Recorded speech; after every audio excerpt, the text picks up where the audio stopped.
ಸ್ನೇಹಿತರೆ, master mind Kannada ಚಾನಲ್ನ infra ನ್ಯೂಸ್ಗೆ ನಿಮ್ಮೆಲ್ಲರಿಗೂ ಸ್ವಾಗತ. ಈ ವಿಡಿಯೋದಲ್ಲಿ ನಿಮಗೆ ಹಲವಾರು ಪ್ರಾಜೆಕ್ಟ್ಗಳ ಲೇಟೆಸ್ಟ್ ಅಪ್ಡೇಟೆಡ್ ವಿಷಯಗಳನ್ನು ತಿಳಿಸುತ್ತೇವೆ.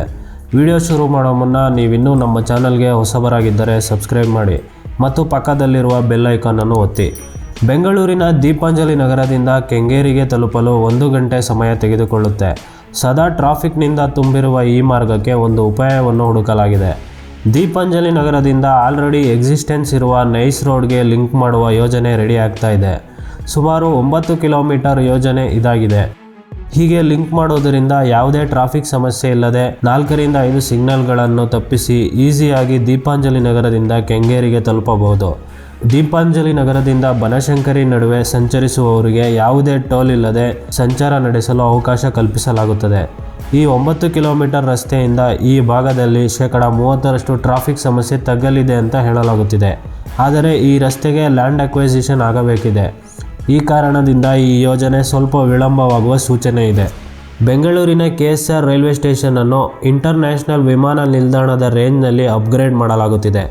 KSR ರೈಲ್ವೆ ಸ್ಟೇಷನ್ ಅನ್ನು ಅಪ್ಗ್ರೇಡ್ ಮಾಡುವ ಯೋಜನೆಗೆ DPR ರೆಡಿ ಮಾಡಿ ರೈಲ್ವೆ ಮಂಡಳಿಗೆ ಕಳುಹಿಸಲಾಗಿತ್ತು. ಅದಕ್ಕಾಗಿ ರೈಲ್ವೆ ಮಂಡಳಿಯಿಂದ ಅಪ್ರೂವಲ್ ಸಿಕ್ಕಿದೆ. ಟೆಂಡರ್ ಕರೆಯಲು ಯೋಜನೆ ರೂಪಿಸಲಾಗುತ್ತಿದೆ. ಸರಿಸುಮಾರು 1200 ಕೋಟಿಯ ಯೋಜನೆ ಇದಾಗಿದೆ. PPP ಮಾದರಿಯಲ್ಲಿ ಈ ಯೋಜನೆ ಜಾರಿಗೆ ಬರುತ್ತದೆ.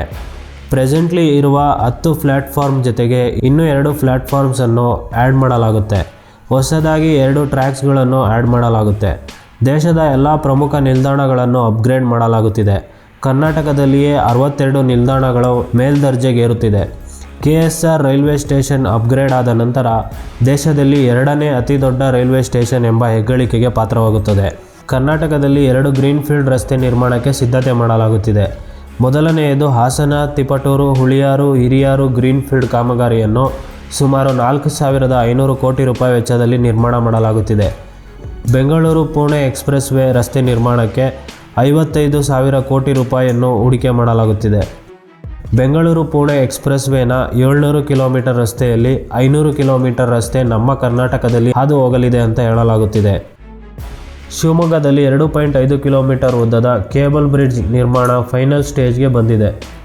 ಶಿವಮೊಗ್ಗ ಜಿಲ್ಲೆಯ ಸಾಗರ ತಾಲೂಕಿನ ಸಿಗಂದೂರಿನಲ್ಲಿ ಕೇಬಲ್ ಬ್ರಿಡ್ಜ್ನ 90% ಕಾಮಗಾರಿ ಮುಗಿದಿದೆ. ಮುಂದಿನ 2 ತಿಂಗಳುಗಳಲ್ಲಿ ಈ ಕಂಪ್ಲೀಟ್ ಪ್ರಾಜೆಕ್ಟ್ ಮುಗಿಯಲಿದೆ ಹಾಗೂ ಸಾರ್ವಜನಿಕರಿಗೆ ಓಡಾಡಲು ಲಭ್ಯವಾಗಲಿದೆ. 2019ರಲ್ಲಿ ಈ ಯೋಜನೆಗೆ ಚಾಲನೆ ಸಿಕ್ಕಿತ್ತು. ಕೇಂದ್ರ ಸಚಿವರಾದ ನಿತಿನ್ ಗಡ್ಕರಿ ಅವರು ಈ ಯೋಜನೆಯನ್ನು ಉದ್ಘಾಟನೆ ಮಾಡಿದರು. ಸುಮಾರು 423 ಕೋಟಿ ವೆಚ್ಚದ ಯೋಜನೆ ಇದಾಗಿದೆ. ಈ ಕೇಬಲ್ ಬ್ರಿಡ್ಜ್ ದೇಶದಲ್ಲಿ 8ನೇ ಅತಿ ದೊಡ್ಡ ಬ್ರಿಡ್ಜ್ ಆಗಲಿದೆ.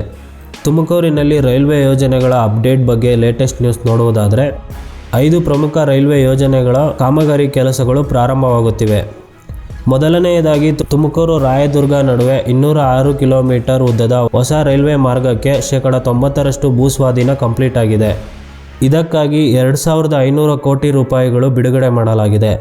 ದೊಡ್ಡಹಳ್ಳಿ ರಾಯದುರ್ಗ ನಡುವೆ 83 ಕಿಲೋಮೀಟರ್ ಕನ್ಸ್ಟ್ರಕ್ಷನ್ ವರ್ಕ್ಗಳು ಮುಗಿದಿದೆ. ಇನ್ನುಳಿದ 123 ಕಿಲೋಮೀಟರ್ ಹೊಸ ರೈಲ್ವೆ ಲೈನನ್ನು 2027ರ ವೇಳೆಗೆ ಕಂಪ್ಲೀಟ್ ಆಗುವ ನಿರೀಕ್ಷೆ ಇದೆ. ಎರಡನೇದಾಗಿ ತುಮಕೂರು ದಾವಣಗೆರೆ ಹೊಸ ರೈಲ್ವೆ ಲೈನ್ಗಾಗಿ ಚಿತ್ರದುರ್ಗ ಜಿಲ್ಲೆಯಲ್ಲಿ 190 ಹೆಕ್ಟೇರ್ ಭೂಮಿ ಲ್ಯಾಂಡ್ ಅಕ್ವಿಸಿಷನ್ ಪೆಂಡಿಂಗ್ ಇದೆ. ಇದಕ್ಕಾಗಿ ಆ್ಯಕ್ಷನ್ ತೆಗೆದುಕೊಳ್ಳಲು ಹೇಳಲಾಗಿದೆ. 1,800 ಕೋಟಿ ರೂಪಾಯಿಗಳನ್ನು ಲ್ಯಾಂಡ್ ಅಕ್ವಿಸಿಷನ್ಗಾಗಿ ಬಿಡುಗಡೆ ಮಾಡಲಾಗಿದೆ ಮತ್ತು 191 ಕಿಲೋಮೀಟರ್ ಹೊಸ ರೈಲ್ವೆ ಯೋಜನೆಯನ್ನು 2027ಕ್ಕೆ ಪೂರ್ಣಗೊಳಿಸುವ ವಿಶ್ವಾಸವಿದೆ. ಮೂರನೆಯದಾಗಿ ತುಮಕೂರು ರೈಲ್ವೆ ನಿಲ್ದಾಣವನ್ನು ಏರ್ಪೋರ್ಟ್ ರೇಂಜ್ಗೆ ಅಪ್ಗ್ರೇಡ್ ಮಾಡಲಾಗುತ್ತಿದೆ. ಇದಕ್ಕಾಗಿ ಸುಮಾರು 88.4 ಕೋಟಿ ರೂಪಾಯಿಗಳನ್ನು ಬಿಡುಗಡೆ ಮಾಡಲಾಗುತ್ತಿದೆ. ನಾಲ್ಕನೆಯದಾಗಿ ಗುಬ್ಬಿ ರೈಲ್ವೆ ಸ್ಟೇಷನ್ ಅನ್ನು ಅಮೃತ್ ಭಾರತ್ ಯೋಜನೆಯಡಿ ಅಪ್ಗ್ರೇಡ್ ಮಾಡಲಾಗುತ್ತಿದೆ. ಇದಕ್ಕಾಗಿ 16.6 ಕೋಟಿ ರೂಪಾಯಿಗಳನ್ನು ಬಿಡುಗಡೆ ಮಾಡಲಾಗುವುದು.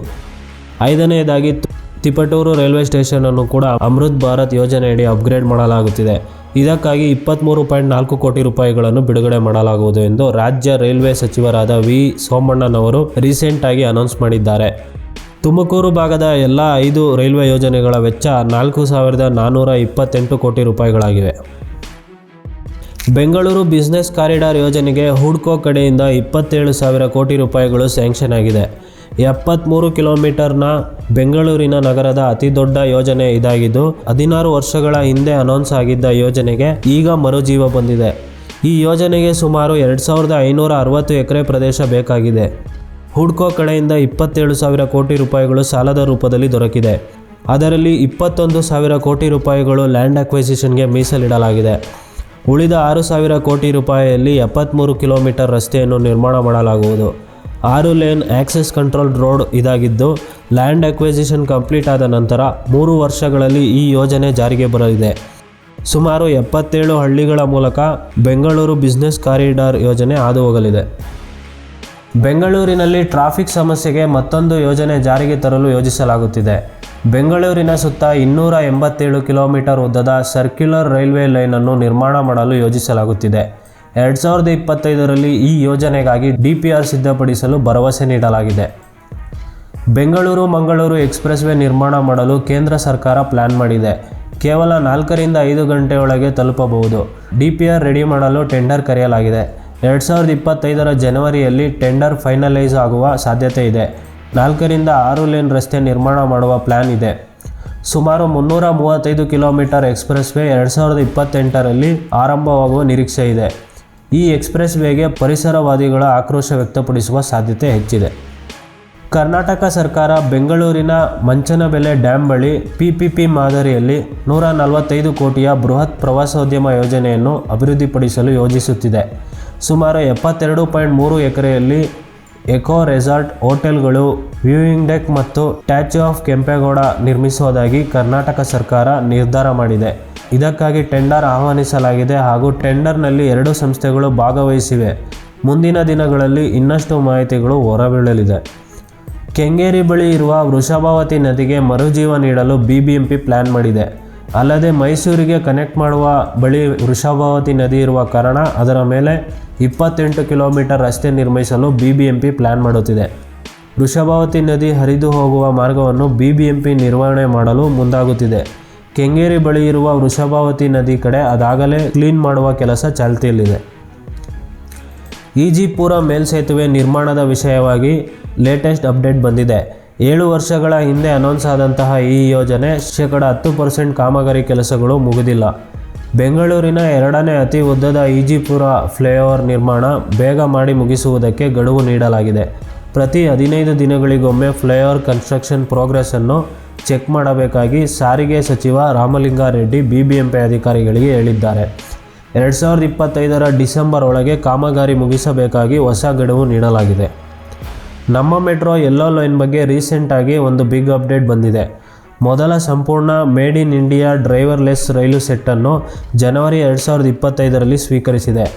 ಕೋಲ್ಕತ್ತಾ ಮೂಲದ ಟಿಟಾಗರ್ ರೈಲ್ ಸಿಸ್ಟಮ್ ಲಿಮಿಟೆಡ್ನಿಂದ ಅಭಿವೃದ್ಧಿಪಡಿಸಲಾದ ಯೆಲ್ಲೋ ಲೈನ್ ಮೊದಲ ಡ್ರೈವರ್ಲೆಸ್ ರೈಲ್ ಸೆಟ್ಟನ್ನು ರಿಸೀವ್ ಮಾಡಿದೆ. ಇವಿಷ್ಟು ನಮ್ಮ ಕರ್ನಾಟಕದ ಲೇಟೆಸ್ಟ್ ಇನ್ಫ್ರಾ ನ್ಯೂಸ್. ವಿಡಿಯೋ ಇಷ್ಟವಾಗಿದ್ದಲ್ಲಿ ಲೈಕ್ ಮಾಡಿ, ಶೇರ್ ಮಾಡಿ ಮತ್ತು ಸಬ್ಸ್ಕ್ರೈಬ್ ಮಾಡಿ.